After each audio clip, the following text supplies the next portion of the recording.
తీర్పు, కొన్ని అబ్జర్వేషన్స్, కొన్ని సంధించినటువంటి కొన్ని ప్రశ్నలు మా సోకాళ్ళు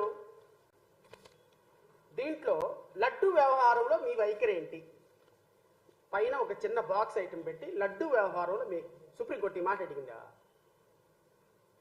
సుప్రీంకోర్టు ఈ ఒక్క మాట అడిగిందా? లడ్డు వ్యవహారంలో మీ వైఖరి ఏంటి అని అడిగిందా కేంద్ర ప్రభుత్వాన్ని? ఆ చెంప ఈ చెంప వాయగొట్టింది చంద్రబాబు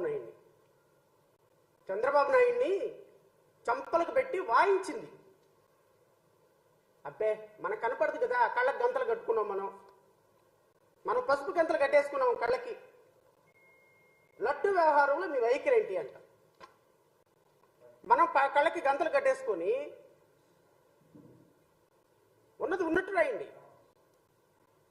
మీరు ఫోర్త్ ఎస్టేట్ మీడియా పేపర్ అని మాట్లాడుతున్నప్పుడు మీరు ఉన్నది ఉన్నట్టు రాయండి. ఉన్నది ఉన్నట్టు మీరు రాయకపోతే ఖచ్చితంగా ప్రజలు నుంచి చీత్కారాలు ఎదురవుతాయి మీకు. ఇంకొక మీడియా, ఇంకొక పేపర్, నెయ్యి కల్తీ విధానంలో సిట్నే కొనసాగించాలా, స్వతంత్ర వ్యవస్థ సంస్థను వేయాలా? ఇది ఒక్క మాట అడిగిందండి. ఇది ఒక అంతర్జాతీయ పేపర్. ఈ పేపర్ కల్తీ నెయ్యి వ్యవహారంలో సిట్నే కొనసాగించాలా, స్వతంత్రం. చంద్రబాబు నాయుడిని చంపలు వాయించింది అన్న విషయం రాయలేరా? సుప్రీంకోర్టు ఇదిగో ఈ విషయాలు అడిగింది, సుప్రీంకోర్టు ఈ అంశాలు చెప్పింది, సుప్రీంకోర్టు అడిగినటువంటి 7 ప్రశ్నలు ప్రజలకు తెలియపరచలేరా? భయమా? మీ ప్రభుత్వంలో మీరు ఏర్పాటు చేసుకున్నటువంటి మానస పుత్రిక కాబట్టి ఈ ప్రభుత్వం మాట్లాడరా? ఈ ప్రభుత్వం మీద ఏ విధమైనటువంటి కామెంట్స్ చేయరా? సుప్రీంకోర్టు న్యాయమూర్తులు మాట్లాడినటువంటి ఏ కామెంటు కూడా ప్రజలకు చేరకూడదా? సూడో జర్నలిస్టులను పెట్టుకొని డిబేట్లు స్టార్ట్ చేస్తారా?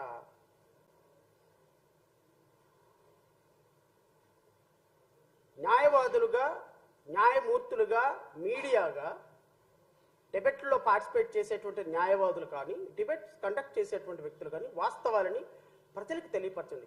ఒక అల్టీరియర్ మోటివ్ తోటి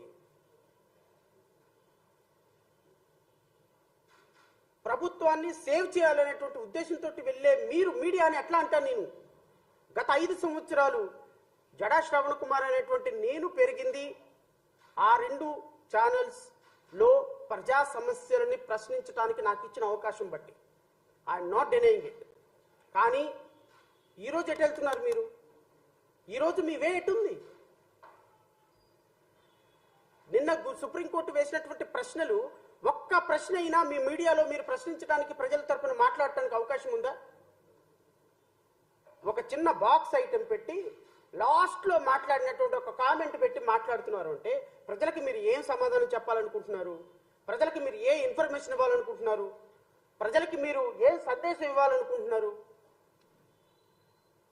గౌరవ సుప్రీంకోర్టు మాట్లాడినటువంటి మాటలు కూడా కనీసం ప్రజలకు చేరనీయకుండా మీరు మీ ప్రభుత్వాన్ని ఒక పొత్తిళ్లలో బిడ్డలాగా కాపాడుకుంటున్నటువంటి మీకు టెర్రరిస్టులకి ఇంకేమైనా తేడా ఉందా?